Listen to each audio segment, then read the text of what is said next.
YouTube, this is Will from Will Development. This is my 219th weekly update. I hope that's accurate. If it's not, I'm not going to put overlays because I'm lazy tonight.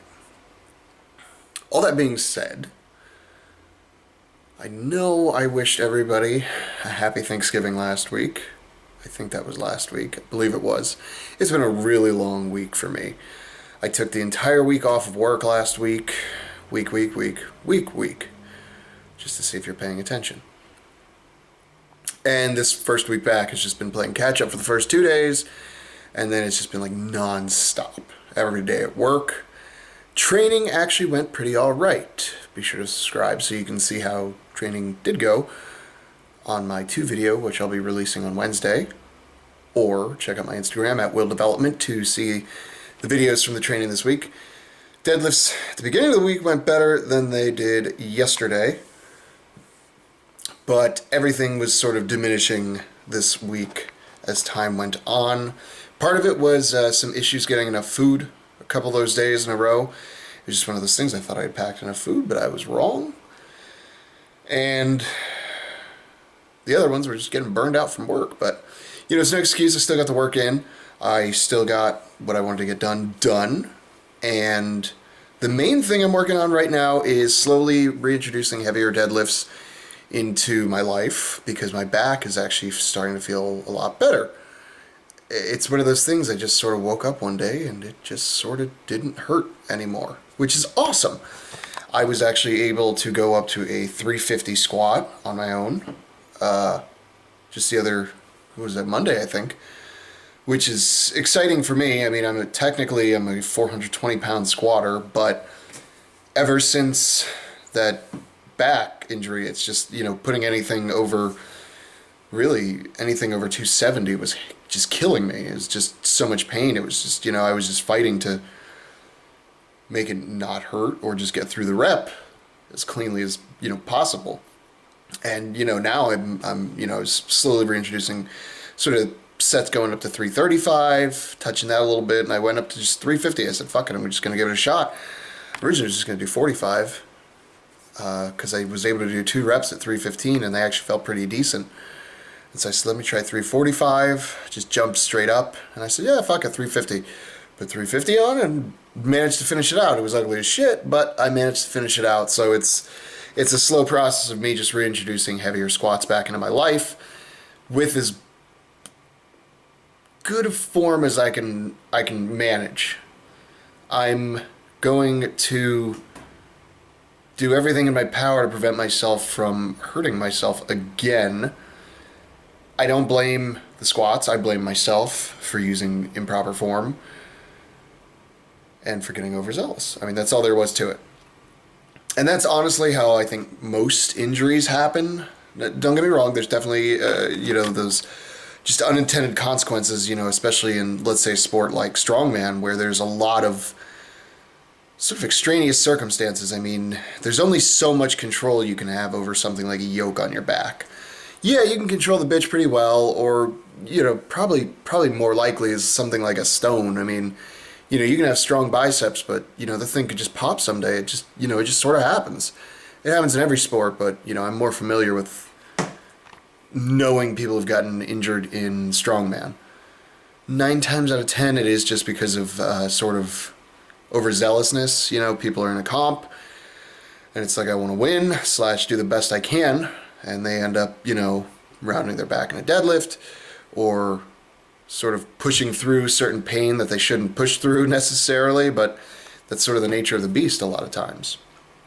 And that was sort of the mindset I was in when I was trying to get that squat that day, and I paid for it.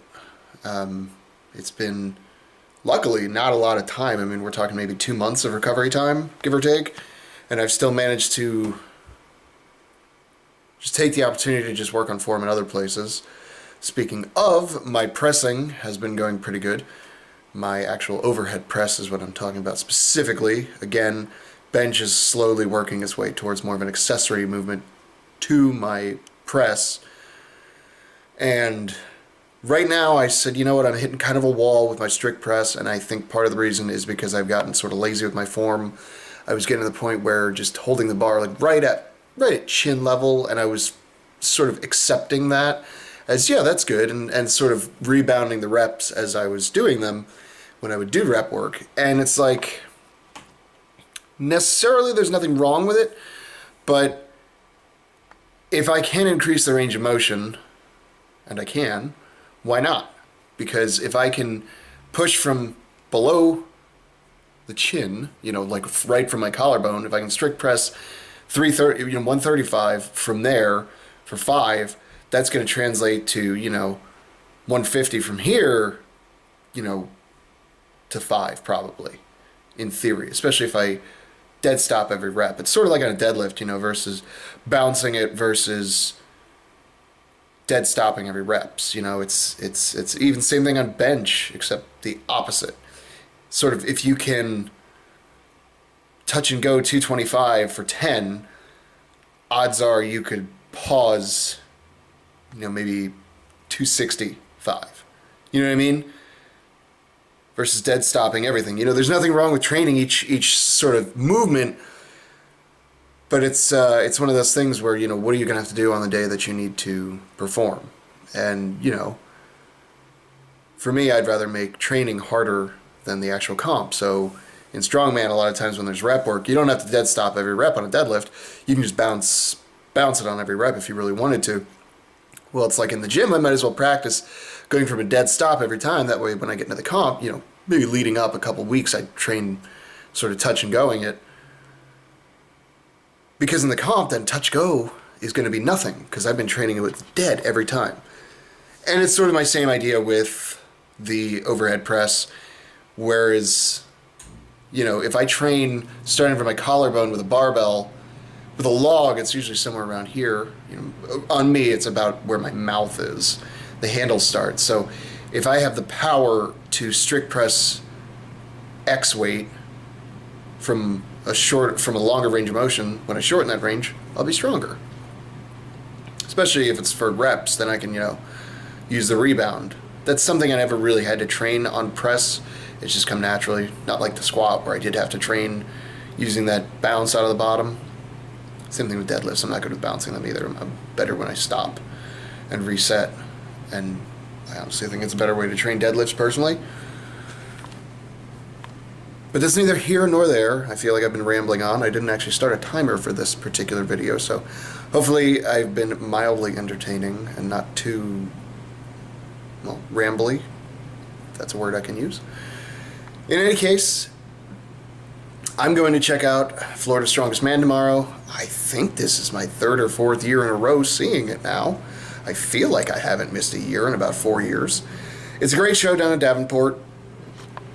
It's honestly one of 2 shows that I recommend people to check out if they're in Florida and they're interested in strongman. Between that and Miami's Baddest, they are the best put on shows, period, no questions asked.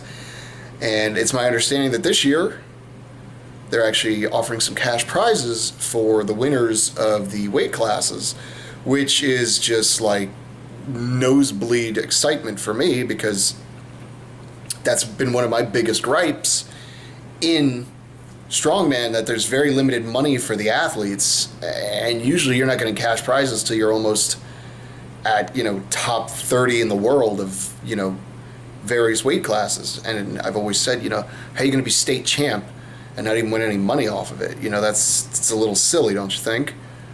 And I understand it's a new sport. I understand, the positions, but at the same time, if somebody's got to be that asshole who says, hey, there should probably be something more than a trophy if you walk around saying you're the state champion. And I've always said, even if it was only like $50, $100, it's still something, And I get it. The other arguments, I hear them all the time, well, it's a sport of love. You do it because you want to do it, that kind of thing. Yeah, that's great. But at the same time, it's sort of like when your boss tells you to do something at work and they also say thank you after. They don't have to say thank you, but you're much more inclined to, I would say help and be nicer to to a boss that says thank you after they basically order you to do something. They don't have to. They don't have to give out money. People still show up. They've been doing it for years. But it damn sure is nice. If you disagree with me, leave a comment in the section down below. I'll read it. I'll respond. You can be rude if you want to. That's cool. I don't mind. And if you agree with me, leave a comment down below. Ugh, this feels dirty, like telling people to comment and like and subscribe and all that shit. At some point, I'm probably going to have to start saying those kinds of things, but for now, it still feels kind of icky. I don't know why. This is not even a monetized channel. I don't know. But be sure to do all that stuff. And if you don't, then what's your excuse?